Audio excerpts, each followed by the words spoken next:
Big बॉसच्या घरात नेहमीच वेगवेगळे टास्क पाहायला मिळतात। दरम्यान नुकताच बिग बॉसचा नवीन प्रोमो समोर आलाय, ज्यात नॉमिनेशन टास्क पार पडल्याचं पाहायला मिळतंय। या टास्क मध्ये एकापेक्षा जास्त सदस्य नॉमिनेट होतील असं बिग बॉस जाहीर करताच सर्व सदस्यांमध्ये टेन्शनचं वातावरण निर्माण झालं। या दरम्यान सागर आणि प्रभू मध्ये वाद झाल्याचं पाहायला मिळतंय। प्रभू टास्क खेळत असताना सागर त्याच्यावर अचानक ओरडतो। यावर प्रभू म्हणतो, मी इथे भजी तळायला आलो नाहीये। हे ऐकताच सागर आणखीन संतापतो आणि म्हणतो, तू काही बोलशील आणि मी ऐकून घेईन असं होणार नाही।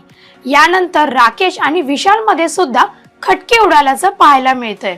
सदस्य एकमेकांना नॉमिनेट करताना या प्रोमो मध्ये पाहायला मिळतंय। आता या नॉमिनेशन टास्क मध्ये सागर आणि प्रभूच्या वादामध्ये आणखी काय ट्विस्ट येणार आहे आणि हा वाद किती पुढे जाणार आहे यावर तुमचं मत काय हे आम्हाला कमेंट्स मध्ये नक्की सांगा।